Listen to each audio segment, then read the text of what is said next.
guys, welcome back to DNA Kids. I'm DJ Ashbash and today I'm going to be introducing you to a special friend of mine. Now, this friend is an animal. She is my pet. She isn't a normal pet. She is a reptile. And this here is Elphaba and she is a corn snake. Say hello, Elphaba. There we go. Say hello. Hi. I don't know if you can see here, but Elphaba is using her tongue. She's being a bit tricky. She's using her tongue. It keeps flicking out. Go on, do it again. She is using her tongue to smell. And that is because snakes don't have particularly good eyesight. Now, another cool fact about snakes is they don't have eyelids, so they can't blink like me and you.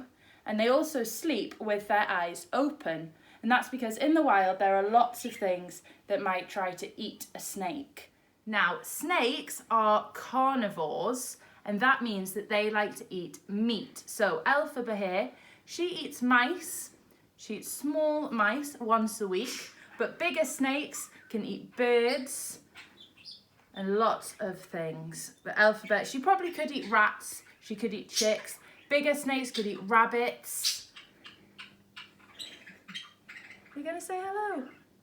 Now, lots of people think that snakes are slimy, but Elphaba is not slimy at all. Now, her whole body is covered in scales, and that is because Elphaba is cold-blooded. So what she does is, she would, in the wild, she would go and sit in the sun, and her scales would absorb all of the heat so that she was warm enough to hunt.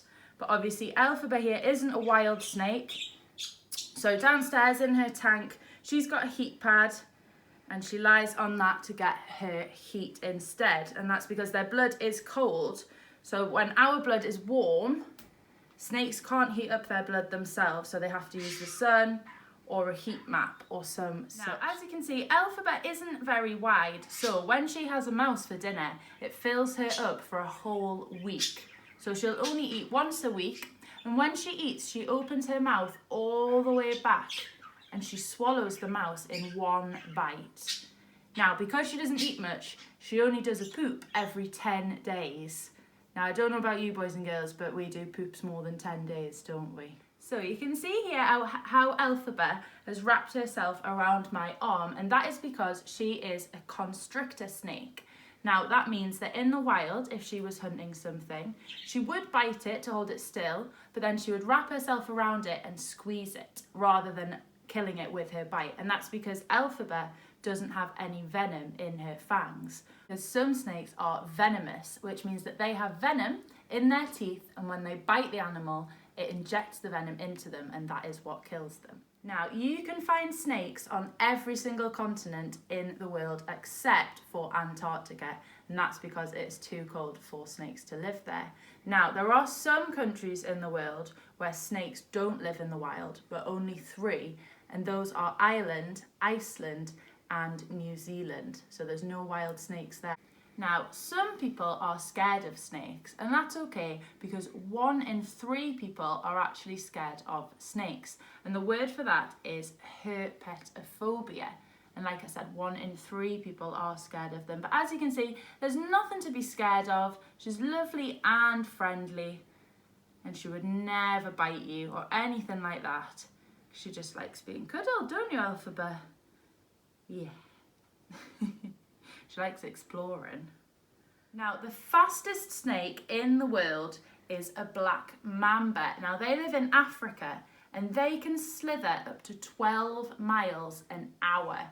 Now, the heaviest snake in the world is the anaconda.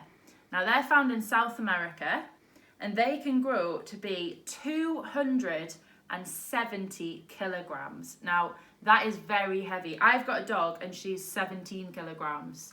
And I think an anaconda would eat my dog because they can eat jaguars. Now, our last fact is going to be the longest snake in the world. And the longest snake in the world is the reticulated python.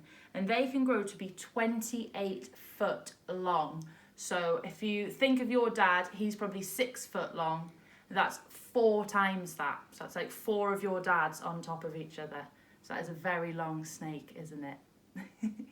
Thank you for watching DNA Kids TV. I hope you've enjoyed learning some facts about Elphaba and snakes in general. Make sure that you give our videos a like and subscribe, and we'll be back tomorrow with more DNA Kids TV. Thank you, bye!